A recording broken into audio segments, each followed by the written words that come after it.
नमस्कार साथियों, मैं विमल कुमार गर्ग इतिहास विख्याता। अपन पढ़ रहे थे राजस्थान का एकीकरण, उसको हम आगे कंटिन्यू करते हैं। तो अपना टॉपिक था राजस्थान का एकीकरण।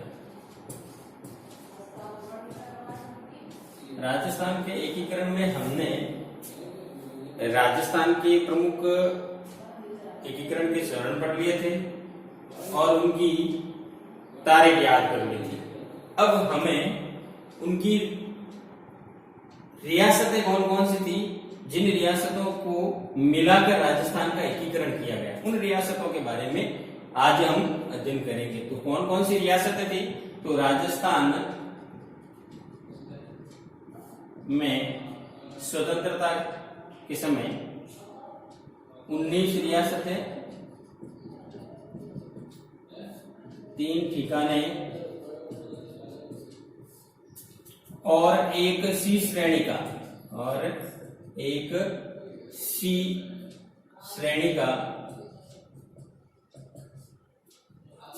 केंद्र शासित प्रदेश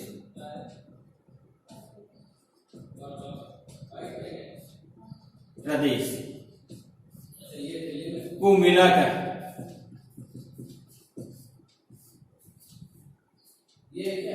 एकीकरण किया गया।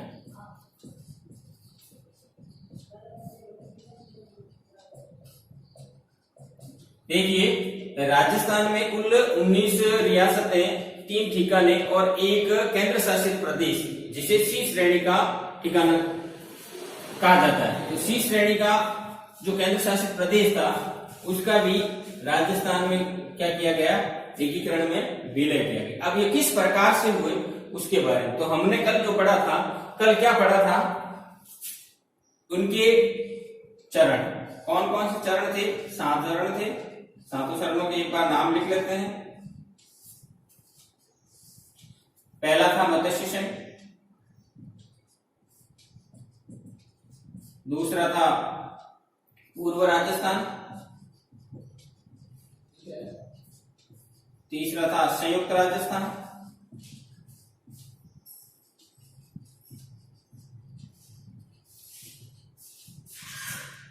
चौथा था वृहत राजस्थान,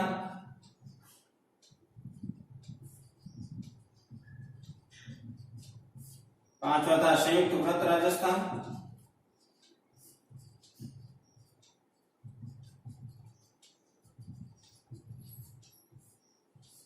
छठा था राजस्थान संघ,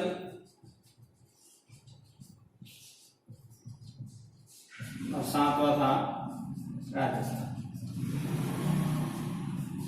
इनकी तारीख भी दे रखी थी, 18 मार्च 1948, 25 मार्च 1948,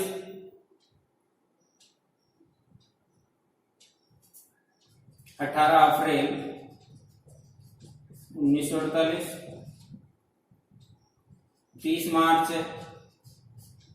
1949, 15 मई 1949, 26 जनवरी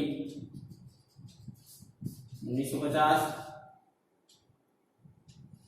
और 1 नवंबर 1956।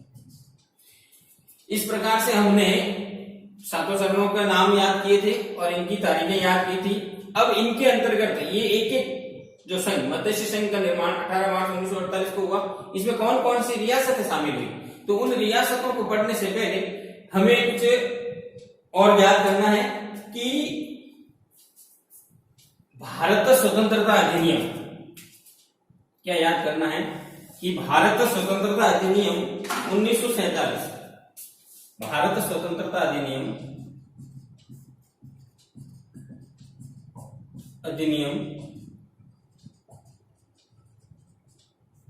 1947 की 8वीं धारा के अनुसार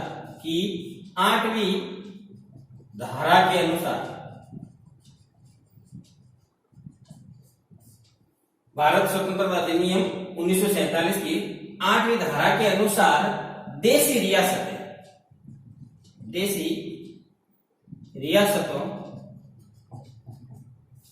पर से ब्रिटिश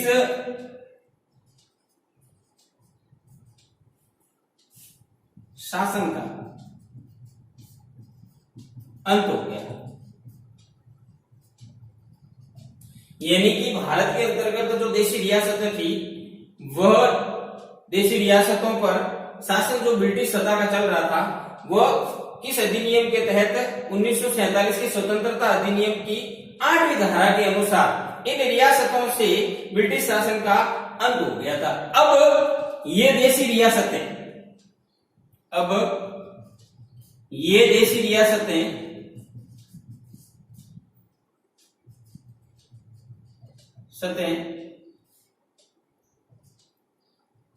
भारत व पाकिस्तान में मिल सकती थी।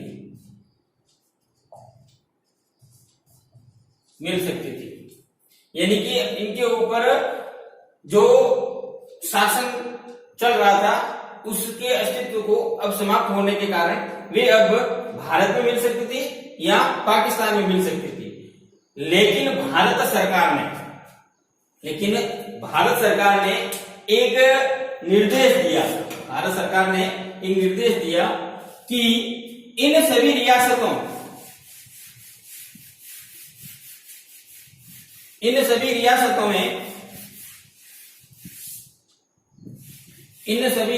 में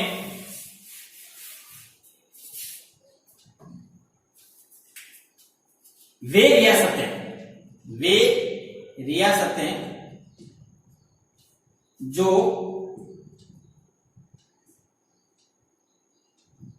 अपनी वार्षिक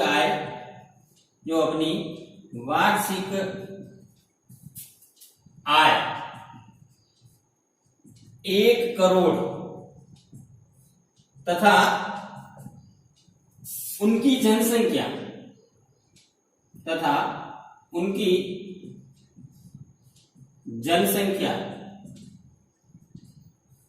10 लाख हो,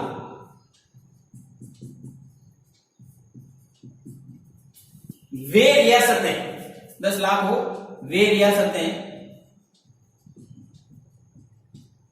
अपना स्वतंत्र अस्तित्व रख सकती है।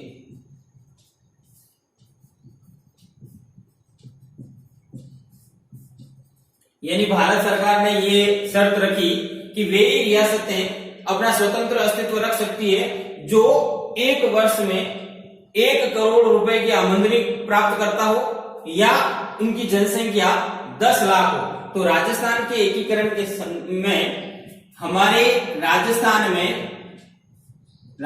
में ऐसी 4 रियासतें थी जो इस शर्त को पूरा कर सकती थी। 4 रियासतें थी जो इस शर्त को क्या कर सकती थी, पूरा कर सकती थी। वो कौन कौन सी रियासतें थी? तो जोधपुर, जयपुर, बीकानेर और उदयपुर। ये चारों रियासतें ही अपना स्वतंत्र अस्तित्व बनाए रख सकती थी। बाकी सभी रियासतें अपने आप को स्वतंत्र नहीं रख सकती थी क्योंकि उनकी आय 1 करोड़ नहीं थी और उनकी जनसंख्या 10 लाख के बराबर नहीं थी। इस वजह से अन्य रियासतें जो थी वो अपना स्वतंत्र अस्तित्व नहीं रख सकती थी। अब इन सभी रियासतों को एक करने के लिए जो रियासत विभाग बना, उन्होंने क्या क्या प्रयास किया? तो सबसे पहला संघ देखते हैं जिसका नाम आपको पता ही है। पहला क्या था? चरण मत्स्य संघ।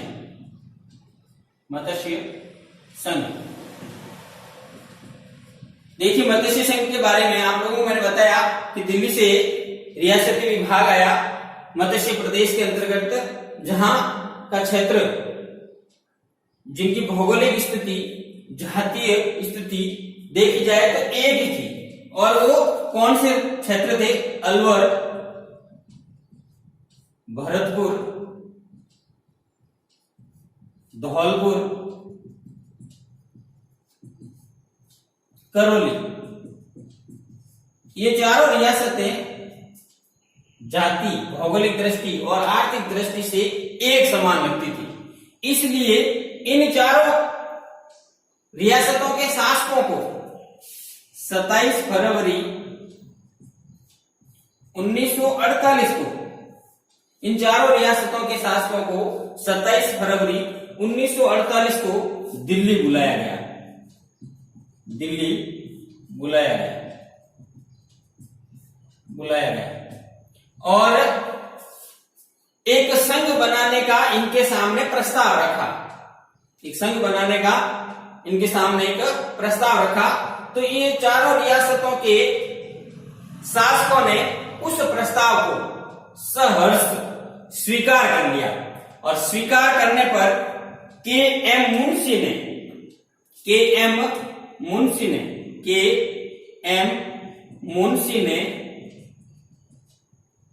एक सुझाव दिया कि पहले ये प्रदेश मत्स्य प्रदेश के नाम से जाना जाता था, इसलिए इस प्रदेश का नाम मत्स्य संघ होना चाहिए। तब के एम मुंशी के एक सुझाव के द्वारा इसका नाम मत्स्य संघ रखा गया। तो के एम मुंशी ने एक सुझाव दिया, इसका नाम मत्स्य संघ रखा जाए।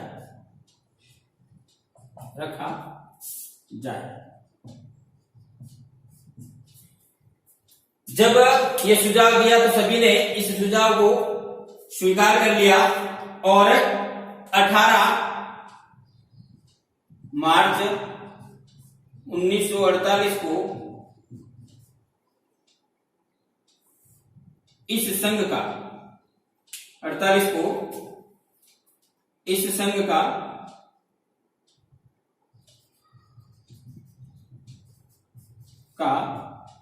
नरहरि विष्णु गौडगिल, जो खनिज मंत्री थे और विद्युत मंत्री थे, नरहरि विष्णु गौडगिल ने उद्घाटन कर मत्स्य संघ का निर्माण किया। तो देखिए 18 मार्च 1948 को इस संघ का नरहरि विष्णु गौडगिल ने उद्घाटन किया और इस प्रकार से ये मत्स्य संघ पूरा हुआ, यानी कि प्रथम चरण राजस्थान का एकीकरण का पूरा हुआ। अब इसको अगर अपन ट्रिक के माध्यम से सुने तो ट्रिक भी है, हम आराम से इसको याद कर सकते हैं चारों रियासतों को, तो एक छोटे से सूत्र के द्वारा। तो उस सूत्र का नाम आपको बता देता हूं कि उस सूत्र क्या है। तो याद करने के लिए तो मैं लिख रहा हूं अधोभग। क्या है? अधोभग। अ का मतलब अलवर, धौ का मतलब धौलपुर, भ का मतलब भरतपुर और क का मतलब करौली। अगर इस तरह से याद नहीं होता है तो अंग्रेजी वर्णमाला के जो प्रारंभिक अक्षर है उनके द्वारा भी हम क्या कर सकते हैं, याद कर सकते हैं। जैसे प्रारंभिक अक्षर अंग्रेजी वर्णमाला कहां से प्रारंभ होती है? ए, बी, सी और डी, इन चारों से प्रारंभ होती है। तो ए का मतलब हो जाएगा अलवर, बी का मतलब हो जाएगा भरतपुर, सी का मतलब हो जाएगा करौली और डी का मतलब हो जाएगा धौलपुर। अब देखिए, मैंने कल आपको 4 सूत्र बताए थे, उन 4 सूत्रों को इसके अंतर्गत लगाना है। तो देखिए, मत्स्य संघ के अंतर्गत रियासतें कौन कौन सी थी? तो ये चारों रियासतें थी, इनका नाम आपको बता दिया, किसको किस तरह से याद किया जाए, ए बी सी डी या अधोभग के द्वारा। कब इनके राजाओं को दिल्ली बुलाया गया? 27 फरवरी 1948 को। और इस संघ के नाम का किसने सुझाव दिया? के एम मुंशी ने दिया। और इसका निर्माण कब किया गया? 18 मार्च 1948 को। और इसका उद्घाटन करता कौन था? नरहरि विष्णु गौडगिल। अब देखिए, इसकी राजधानी कहां बनेगी? तो राजधानी इन चारों रियासतों में सबसे बड़ी जो रियासत थी उस रियासत को ही राजधानी माना जाएगा। तो सबसे बड़ी रियासत थी अलवर। तो अलवर क्या हो गई उसकी राजधानी। तो अलवर को राजधानी बनाया गया। अलवर को क्या बनाया गया? राजधानी बनाया गया। अब इसका राज प्रमुख किसे बनाया गया? तो राज प्रमुख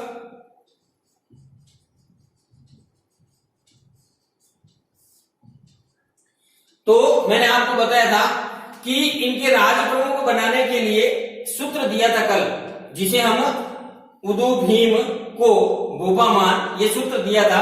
उसमें उदो नाम उदय भान सिंह, उदय भान सिंह, उदय भान सिंह जो कहां के निवासी थे? शासक थे धौलपुर के।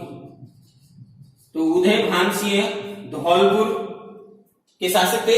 उनको क्या बनाया गया? इस मत्स्य संघ का राज प्रमुख बनाया गया। अब इनके प्रधानमंत्री किसे बनाए गए? प्रधानमंत्री, तो प्रधानमंत्री के लिए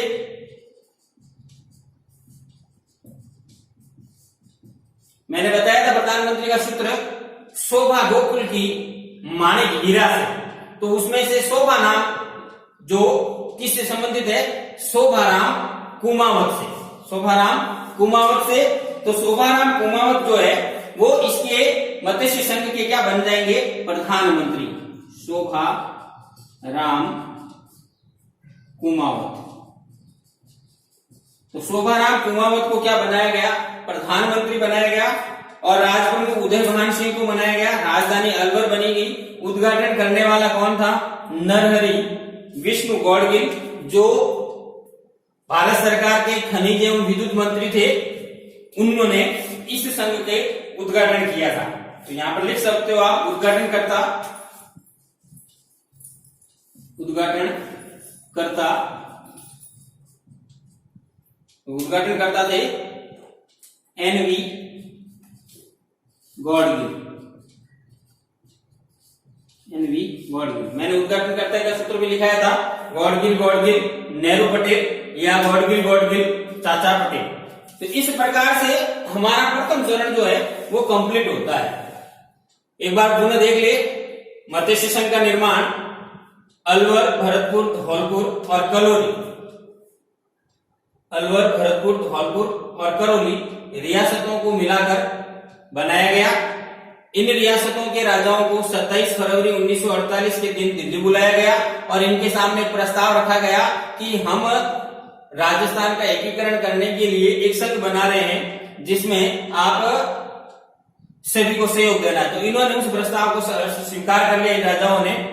तब के.एम. मुंशी ने एक सुझाव दिया कि इसका नाम क्या रखें। तो के.एम. मुंशी के सुझाव पर इसका नाम मत्स्य संघ रखा गया, क्योंकि इस क्षेत्र को प्राचीन काल के अंतर्गत मत्स्य प्रदेश के नाम से जाना जाता था। इस वजह से के.एम. मुंशी ने इसका नाम मत्स्य संघ रखा। और इसकी तारीख जो थी उस दिन 18 मार्च 1948 थी। और इनके उद्घाटन करने के लिए भारत सरकार के खनिज एवं विद्युत मंत्री एनवी गौड़गिल को बुलाया गया और उनके कर कमलों के द्वारा इस संघ का क्या किया गया? उद्घाटन किया गया। इसकी राजधानी जो इन चारों रियासतों में सबसे बड़ी रियासत थी उस रियासत को बनाया गया। और राज प्रमुख, वैसे तो सबसे बड़ी रियासत के राजा को ही बनाना था, लेकिन कुछ कारण होंगे, इस वजह से उदय भान सिंह धौलपुर को इस मत्स्य संघ के राज प्रमुख बनाया गया और प्रधानमंत्री शोभाराम कुमावत को बनाया गया। उद्घाटन करता यही थे। तो इस प्रकार से हमारा प्रथम चरण जो है वो पूरा होता है। अब द्वितीय चरण, इसके बाद द्वितीय चरण। अब देखिए, अब प्रथम चरण के अंतर्गत जो अलवर है, अलवर के अंतर्गत निमराना नामक एक ठिकाना आता है। निमराना नामक एक ठिकाना आता है, जो ठिकाना भी इस मत्स्य संघ के अंतर्गत शामिल हो जाएगा। तो ठिकानों को याद करने के लिए, ठिकाने छोटे होते हैं, रियासतों से क्या होते हैं? छोटे होते हैं। ठिकाने 3 जो थे वो क्या होते हैं? छोटे होते हैं। रियासतें बड़ी होती है, ठिकाने छोटे होते हैं। छोटे होने के कारण हम कहते हैं उसे नकुल कहते हैं। क्या कहते हैं? नकुल। अब नकुल कौन है? तो आप लोगों ने महाभारत देखी होगी। महाभारत में 5 भाई थे जिन्हें हम पांडव कहते हैं। क्या कहते हैं? पांडव। और इन पांडवों का सबसे छोटा भाई जो था, सबसे छोटा, वो नकुल था। वो क्या कौन था? नकुल। इसलिए अपन को ठिकानों के नाम याद करने हैं, तो नाम याद करने का ये छोटा सा फॉर्मूला है जिसे हम नकुल के नाम से जानते हैं। और नकुल में न जो है निमराना है। न का मतलब क्या है? निमराना, ठिकाना। और कु का मतलब है कुशलगढ़। कु का मतलब है कुशलगढ़। और ल का अर्थ होता है लावा। लावा यानी ये तीनों ठिकाने जब हम एकीकरण करेंगे तो जिस रियासत के अंतर्गत आते हैं तभी वो उस शरण के अंतर्गत शामिल हो जाएंगे। जैसे निमराना रियासत किस रियासत के अंतर्गत आता है? अलवर रियासत के अंतर्गत। तो मत्स्य संघ का निर्माण हुआ और अलवर जब रियासत मत्स्य संघ में शामिल हुई तो उसके साथ ही निमराना ठिकाना भी क्या हो गया? उसके साथ शामिल हो जाएगा। इसी प्रकार से जैसे कुशलगढ़ है जो बांसवाड़ा रियासत के अंतर्गत आता था, इसलिए जब भी बांसवाड़ा रियासत एकीकरण में मिलेगी तो उस समय कुशलगढ़ भी उसके साथ में मिल जाएगा। तो ये था 3 ठिकानों के बारे में जिनमें वो नकुल के नाम से अपन याद कर सकते हैं। नकुल जो पांडवों का सबसे छोटा भाई था, और न से निमराना, कु से कुशलगढ़ और ल से लावा। इस प्रकार से ये तीनों ठिकाने हैं। अब देखिए अपन आगे दूसरे शरण की बात करते हैं। दूसरा शरण या द्वितीय शरण, इसका नाम था पूर्व राजस्थान। तो पूर्व राजस्थान का निर्माण कब हुआ? तो 7 दिन बाद, आपको पहले ही बताया कि 18 मार्च को प्रारंभ हुआ, उसके 7 दिन बाद। तो 18 मार्च के बाद 7 दिन बाद आता है 25 मार्च। क्या आता है? 25 मार्च 1948 को इसका क्या हुआ? निर्माण हुआ। पूर्व राजस्थान का निर्माण कब हुआ? 25 मार्च 1948 को। और कौन कौन सी रियासतें इसके अंतर्गत शामिल हुई? कौन कौन सी रियासतें इसके अंतर्गत शामिल हुई? तो रियासतें 9 थी और एक छोटा सा ठिकाना था। इन सभी 9 रियासतों को एक साथ अपन याद नहीं कर सकते, इसलिए उनके लिए एक छोटा सा सूत्र या ट्रिक याद रखेंगे। तो रियासत के लिए एक ट्रिक है,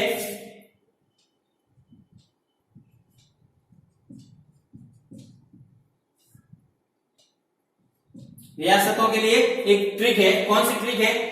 प्रशा,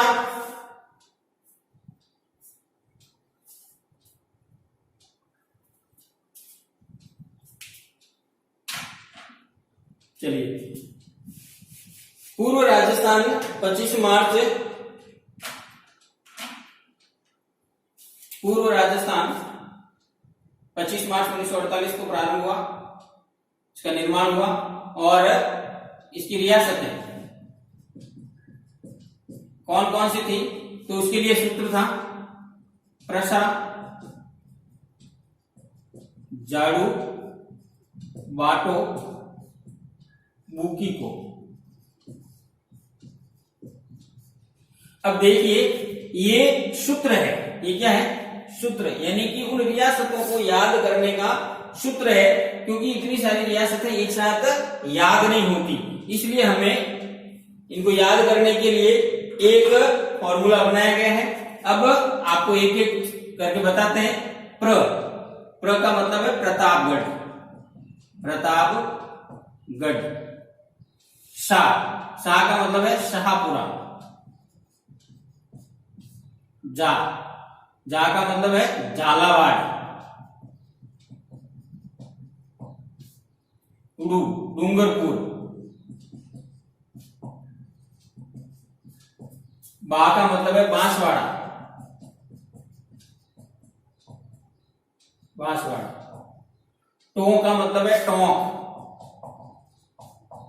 बू का मतलब है बूंदी।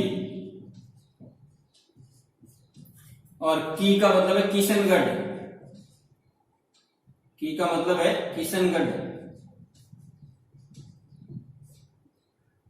और को का मतलब कोटा। तो इस प्रकार से ये 9 रियासतें हैं। और 9 रियासतें, अब मैंने आपको पहले बताया था कि जो बड़ी रियासत थी उसके साथ में ठिकाना भी जिस रियासत के अधीन आता था वो ठिकाना भी उसके साथ में शामिल हो जाएगा। तो बांसवाड़ा रियासत के अंतर्गत कुशलगढ़ ठिकाना आता है, इसलिए इस ठिकाने का नाम भी अपन लिख लेते हैं कुशलगढ़। तो कुशलगढ़ ठिकाना भी इसके साथ में शामिल हो जाएगा। तो देखिए रियासतें कौन कौन सी थी, तो प्रसाद, जाड़ू, बाटो, बुकी को, तो इसमें अपने रियासतों का नाम आसानी से याद हो जाएगा। अब इन रियासतों के बाद इनकी राजधानी कौन सी रहेगी, तो राजधानी के लिए राजधानी, तो मैंने आप लोगों को बताया इनमें से सबसे बड़ी रियासत जो होगी वो क्या होगी, राजधानी होगी। इनमें से सबसे बड़ी रियासत जो होगी वो क्या होगी, राजधानी। तो इनमें देखिए सबसे बड़ी रियासत थी कोटा, सबसे बड़ी रियासत क्या थी, कोटा। तो अपन इसकी राजधानी लिखते हैं कोटा। अब इसके राज प्रमुख कौन बनेंगे, तो राज प्रमुख बनेंगे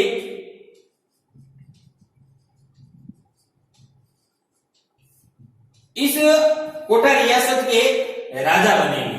तो राजा कौन थे, मैंने आप लोगों को राज प्रमुख का सूत्र बताया था, उदो भीम। तो भीम का मतलब भीम सिंह। तो कोठा महारावल भीम सिंह जो थे वो क्या बन गए, राज प्रमुख बन गए। उसके बाद इसके प्रधानमंत्री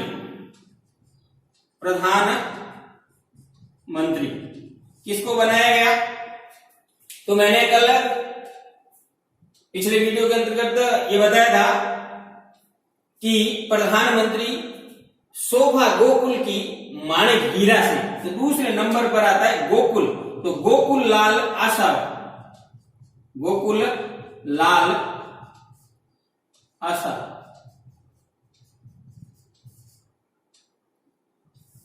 गोकुललाल आसाराम जो थे वो पूर्व राजस्थान संघ के प्रधानमंत्री थे और इनके उद्घाटनकर्ता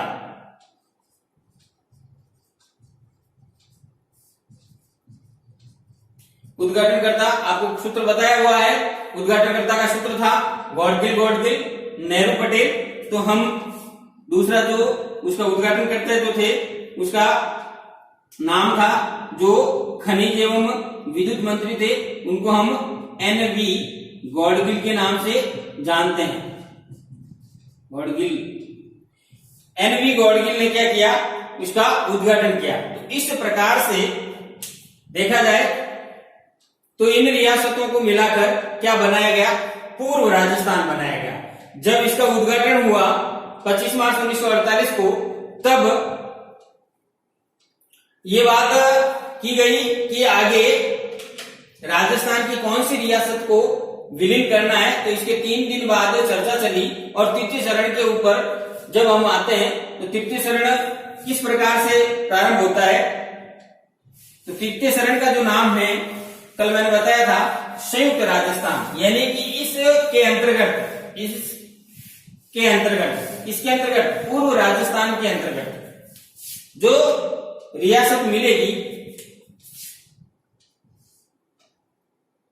संयुक्त राजस्थान,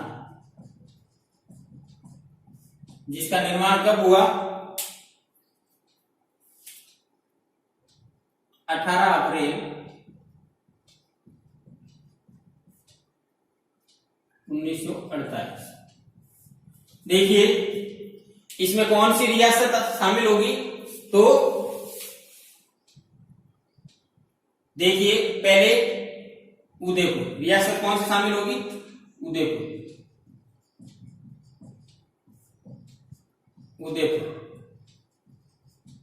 देखिए उदयपुर के राजा थे भोपाल सिंह या भूपाल सिंह। उदयपुर के शासक या महाराणा जो थे वो थे भोपाल सिंह। भोपाल सिंह ने यह शर्त रखी कि मैं राजस्थान के संयुक्त राजस्थान संघ में मिलने के लिए 3 शर्तें रखता हूं। इन 3 शर्तों का अगर आप पालन कर लेते हो तो मुझे विलय पत्र पर हस्ताक्षर करने में कोई दिक्कत नहीं रहेगी। तो देखिए उदयपुर महाराणा ने क्या शर्त रखी कि मुझे आजीवन या वंशानुगत इस संयुक्त राजस्थान का राज प्रमुख बनाया जाए, उदयपुर को राजधानी बनाया जाए और 20 लाख रुपए वार्षिक दिए जाएं, तभी मैं राजस्थान संघ के अंतर्गत विलय करूंगा। तो भारत सरकार के रियासती विभाग ने इनकी तीनों शर्तों को मान लिया और कहा कि आपको आजीवन इस संघ का राजप्रमुख बनाया जाएगा तथा उदयपुर को इस संघ की राजधानी बनाई जाएगी, लेकिन 20 लाख रुपए की जगह आपको 10 लाख रुपए वार्षिक देय होंगे। तो इन शर्तों को मानने के कारण इसका विलय संयुक्त राजस्थान में हो गया। तो देखिए, रियासत उदयपुर थी अकेली, जिसे हम मेवाड़ कहते हैं, और ये मेवाड़ जो थी ये सबसे प्राचीन रियासत थी, राजस्थान की सबसे या राजपूताना की सबसे प्राचीन रियासत थी।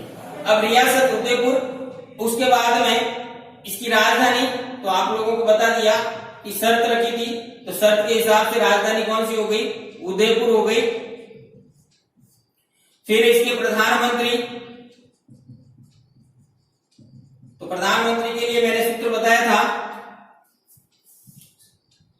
शोभा गोकुल की माणिक हीरा से। तो माणिक का अर्थ होता है माणिक्य लाल वर्मा। माणिक्य लाल वर्मा को क्या बनाया गया, संयुक्त राजस्थान संघ का प्रधानमंत्री बनाया गया और उद्घाटन करता।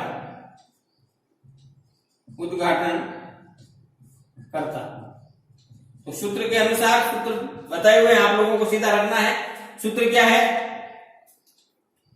गौड़गिल नेहरू पटेल। तो पंडित जवाहरलाल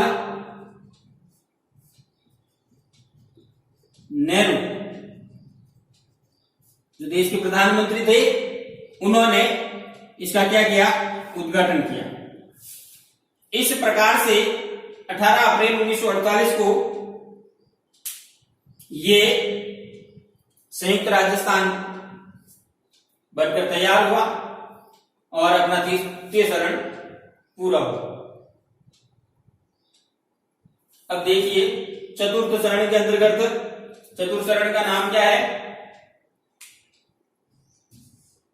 वृहत राजस्थान।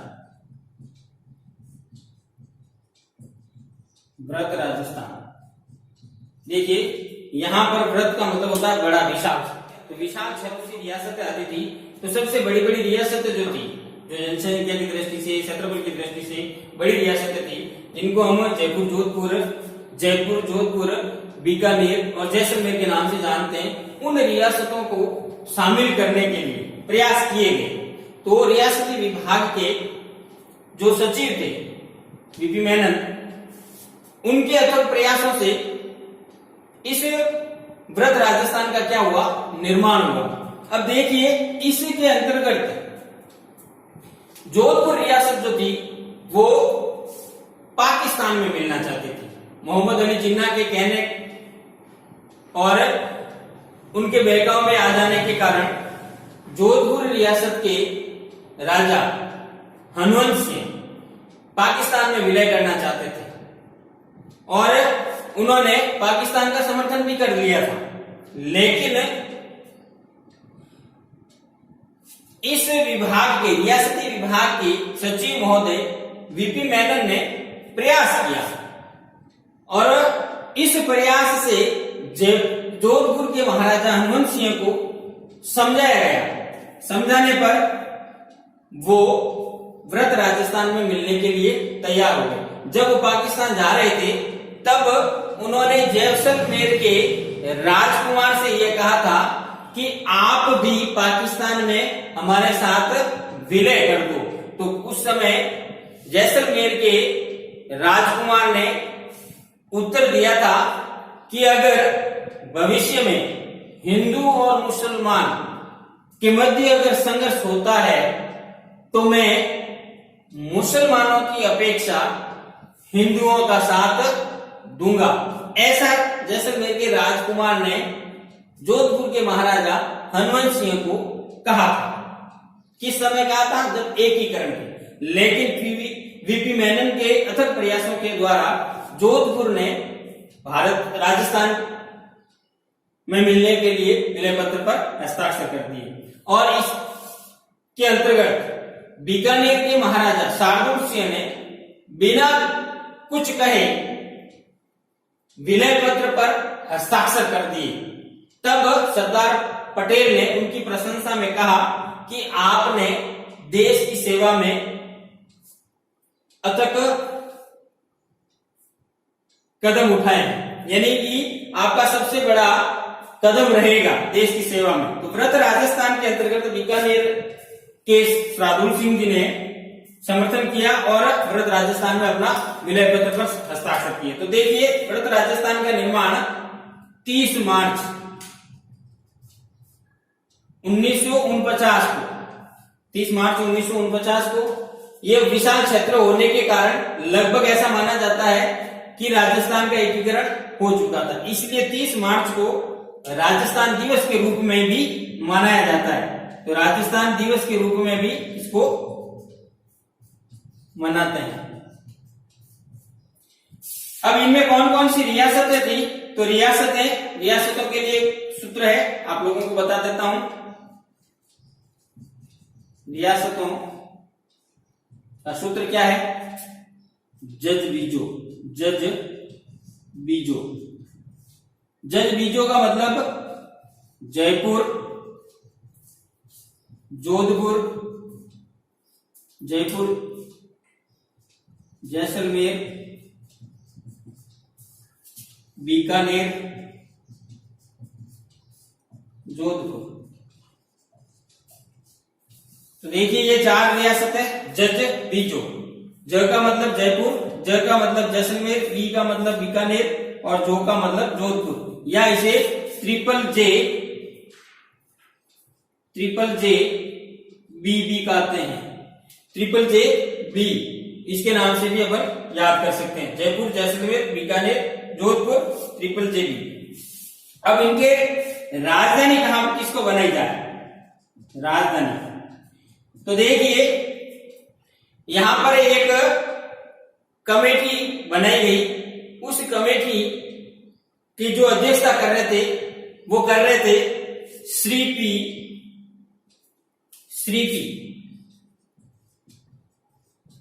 सत्यनारायण।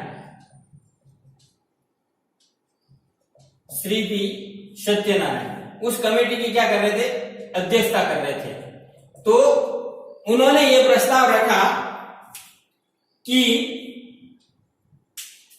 इस व्रत राजस्थान की राजधानी हम जयपुर को बनाते हैं। राजधानी जयपुर को बनाते हैं।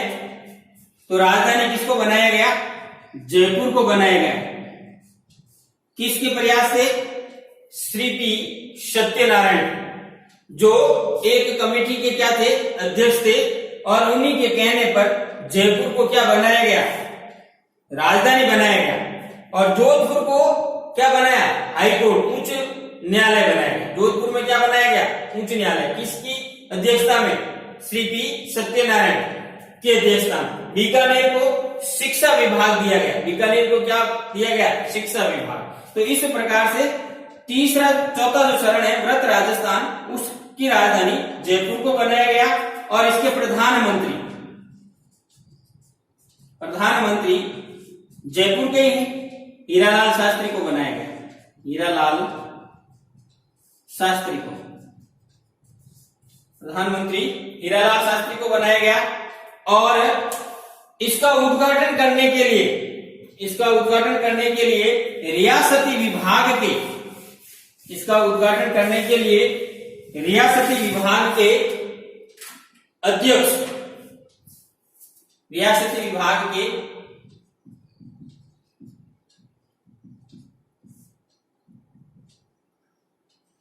अध्यक्ष सरदार वल्लभ भाई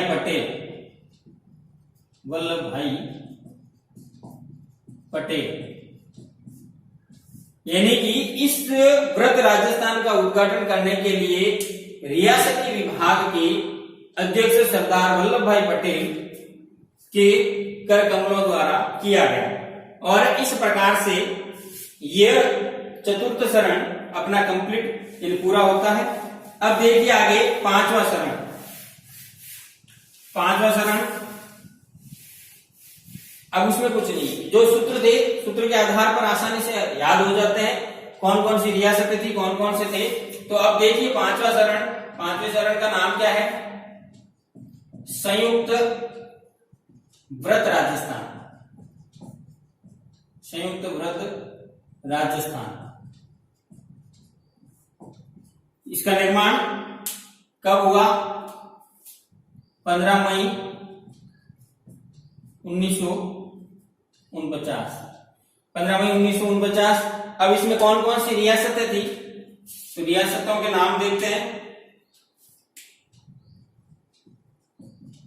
रियासतें, तो रियासतें 4+1 बराबर क्या होता है? 5 होता है। 4+1 बराबर क्या होता है? 5 होता है। यानी कि जितने चरण थे, 4 चरण, उन 4 चरण में पहला चरण मिलाने पर कौन सा चरण बन गया? 5वां चरण, संयुक्त व्रत राजस्थान। यानी कि मत्स्य संघ को संयुक्त राजस्थान में मिलाया गया। इस वजह से संयुक्त व्रत राजस्थान। यानी चौथे का नाम क्या है? यहां पर अपन और थोड़ा उसको खोल देते हैं। चौथे का नाम है संयुक्त राजस्थान संघ, और पहला जो है उसका नाम है मत्स्य संघ।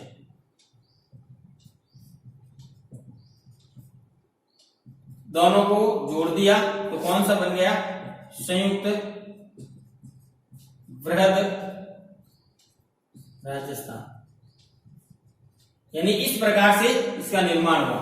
संयुक्त राजस्थान में कौन कौन सी रियासतें थी? तो देखिए शुरुआत से प्रसा झाड़ू बाटो बुकी को, दूसरा उदयपुर, तीसरा जजबीजो, उसके साथ में ABCD अलवर, भरतपुर, धौलपुर, करौली, इन सभी को मिलाकर किसका निर्माण हुआ? संयुक्त व्रत राजस्थान का। कब हुआ? 15 मई 1949 को। अब देखिए इनकी राजधानी।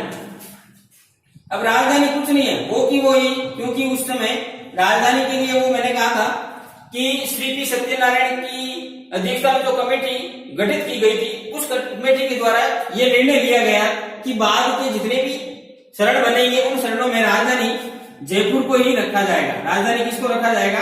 जयपुर को। तो इसलिए राजधानी हो गई जयपुर। और मुख्यमंत्री, अब यहां पर एक थी कि मुख्यमंत्री का पद सृजित हो गया। प्रधानमंत्री का पद था पहले किसका पद था?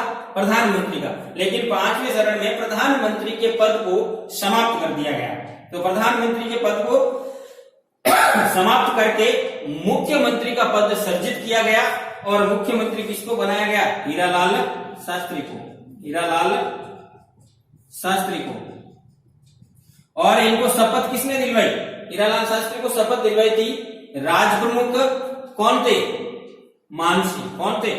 मानसिंह। तो राज प्रमुख कौन थे? जयपुर के राजा मानसिंह थे। तो मानसिंह ने हीरालाल शास्त्री को क्या दिलवाई थी? मुख्यमंत्री पद की शपथ दिलवाई थी। और इस प्रकार से हमारा 5वां चरण जो है वो पूरा हुआ। अब देखिए 6ठा चरण, राजस्थान संघ। राजस्थान संघ। राजस्थान संघ का निर्माण 26 जनवरी 1950, यानी कि इस दिन हमारे देश के अंतर्गत संविधान लागू हुआ था और गणतंत्र दिवस के रूप में भी मनाते हैं। तो देखिए 26 जनवरी 1950 के दिन राजस्थान संघ का निर्माण हुआ। किस प्रकार से कि राजस्थान में जो बची हुई रियासत थी, कौन सी? सिरोही। कौन सी बची हुई थी? सिरोही। इस सिरोही रियासत का आबू और देलवाड़ा, आबू और देलवाड़ा, आबू देलवाड़ा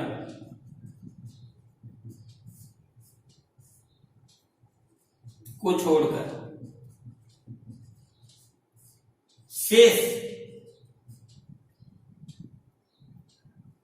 यानी कि रियासतें, यहां देख लो रियासत, तो सिरोही का आबू और देलवाड़ा को छोड़कर शेष सिरोही राजस्थान संघ में मिलाई गई। अब ये क्यों नहीं मिलाई? तो गुजरात के नेताओं ने आबू और देलवाड़ा को अपने अधीन मिलाना चाहते थे, इसलिए इन दोनों को छोड़कर बाकी जो हिस्सा था सिरोही का, उसको राजस्थान संघ में मिला दिया गया और इनको राज्य पुनर्गठन आयोग को, क्योंकि दो राज्यों के बीच में जब संघर्ष हुआ, विरोध हुआ, तब उनको राज्य पुनर्गठन आयोग के सुपुर्द कर दिया। यहां की जनता राजस्थान में मिलना चाहती थी, लेकिन यहां के नेता गुजरात में मिलना चाहते थे। तो गुजरात के नेता आबू और देलवाड़ा को महाराष्ट्र में या मुंबई में मिलाना चाहते थे, लेकिन यहां पर क्या हुआ, जो शेष बच गया भाग उसको इसमें मिला दिया गया 26 जनवरी 1950 के दिन, और राजस्थान संघ का क्या हो गया, निर्माण हो गया। अब देखिए सातवां शरण राजस्थान। तो 1952 के अंतर्गत राज्य पुनर्गठन आयोग की स्थापना हुई। 1952 के अंतर्गत राज्य पुनर्गठन आयोग की स्थापना हुई, और स्थापना होने के बाद जब राजस्थान का एकीकरण करना था, तो ये आबू और देलवाड़ा को राजस्थान में मिलाने की सिफारिश की गई। किसके द्वारा? राज्य पुनर्गठन आयोग द्वारा। और एक जो सी श्रेणी का प्रदेश बचा हुआ था, केंद्र शासित प्रदेश अजमेर मेरवाड़ा, उसको भी इसके अंतर्गत मिलाया गया। तो अजमेर मेरवाड़ा रियासत में अजमेर मेरवाड़ा प्लस आबू देलवाड़ा प्लस मंदसौर जो मध्य प्रदेश का जिला है, उसका एक सुनेल टप्पा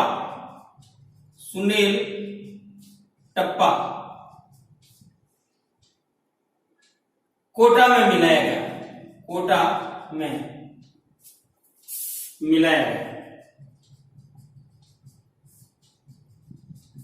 और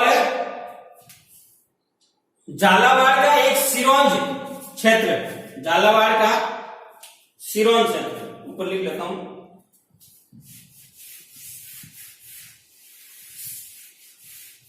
झालावाड़ का सिरोंज क्षेत्र,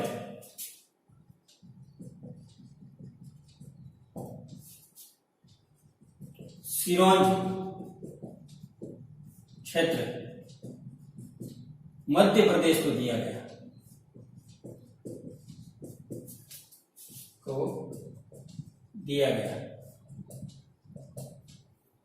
इस प्रकार 1 नवंबर 1956 को राजस्थान का वर्तमान स्वरूप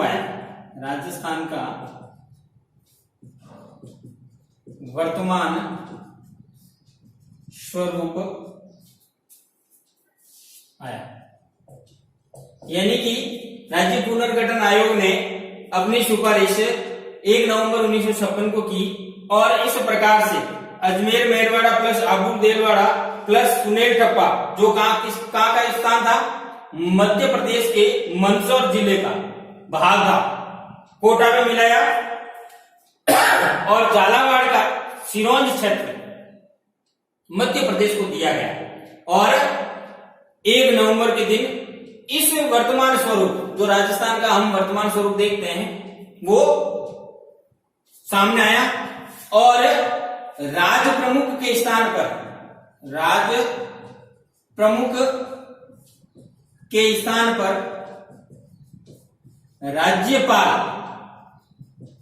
राज्यपाल पद का सर्जन किया गया।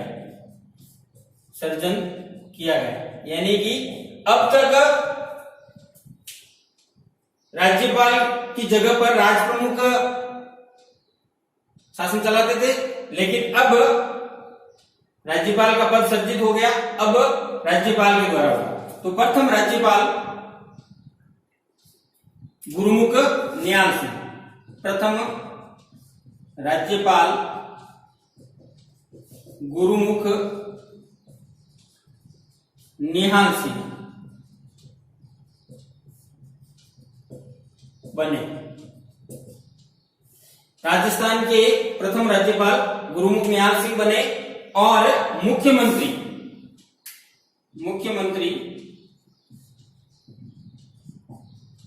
मोहनलाल सुखाड़िया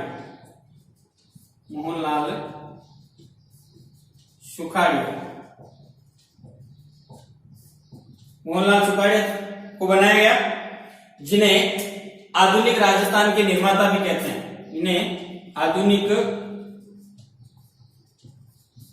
राजस्थान का निर्माता भी कहते हैं।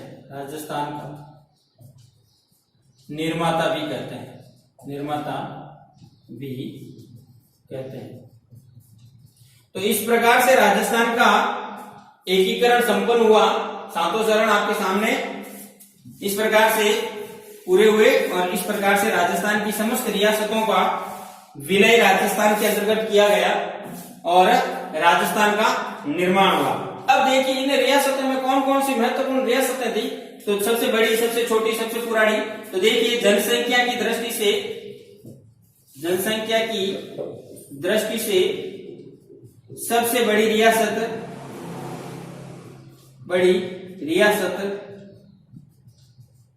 जोधपुर थी।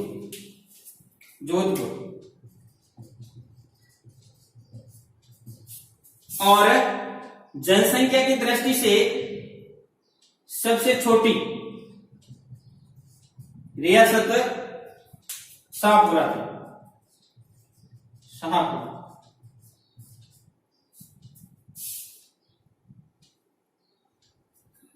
जोधपुर की जगह जयपुर है।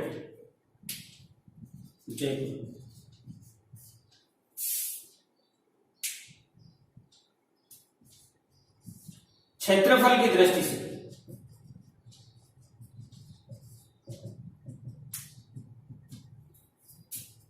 जोधपुर,